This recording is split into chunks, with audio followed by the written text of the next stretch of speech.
Okay, so we're back to step 4 on financial distress, what to do. And at this point, you've written down your expenses and your income. You have to make a plan. You have to call your creditors. You have to figure out how to spend less or make more. And that's very important. And give yourself a budget. And step 3 was to figure out what is working and keep doing that. And figure out what is not working and make a plan. Check in with yourself.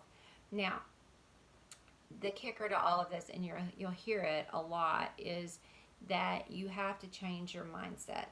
And I'm married to a man who was not good financially when we met. He had never been taught. He just didn't know. He was of that mindset.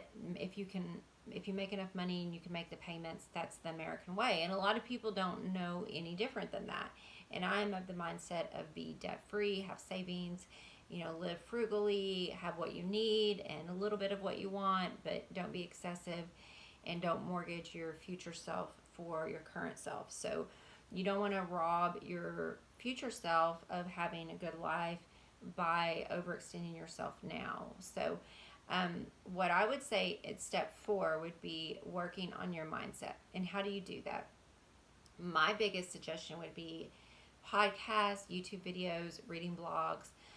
It doesn't have to be anything boring. Like, you could just Google whatever your concern is, with your finance. I like to listen to podcasts when I'm driving around, things like Bigger Pockets Money, Choose FI, Paula Pant, all of those people, Mr. Money Mustache. Read their blogs, listen to their podcast, find one that resonates with you. Reading articles, whatever it is, watching a YouTube video, whether it's on frugality or getting out of debt, whatever you're struggling with, you can find it with Mr. Google. And just consuming even 5 to 10 minutes of information per day on getting on financial education.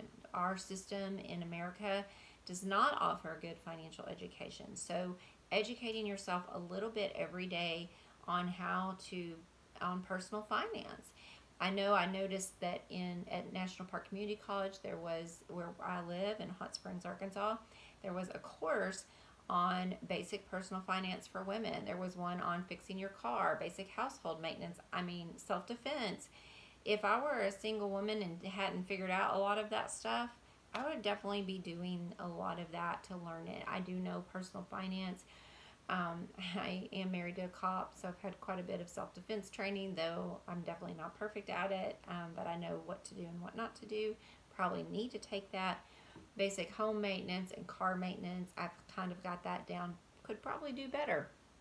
So my point being is, self-education is so available right now, and with the wrong mindset, you're going to keep going in the wrong direction, because so much of American population is culturally ignorant, is ignorant of personal finance, and the mindset is, well, what kind of payment can you afford?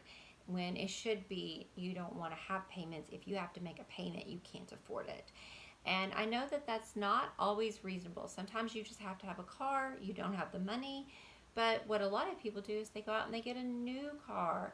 And you don't want to do that, because $50,000 worth of debt on a new car is a lot different than $10,000 in debt on a used car, even if your payment maybe is the same, or like, I helped my son get a $7,000 car, and his payment was $235 a month, I believe. He had a down payment of $1,000.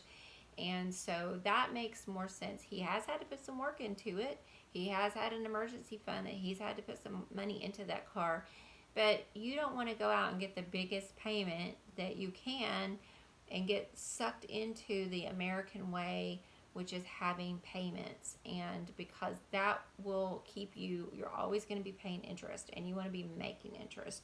So this is number 4, is all about mindset. Find a way to keep your mind right and to be in the right mindset, and to understand needs before wants, work before play.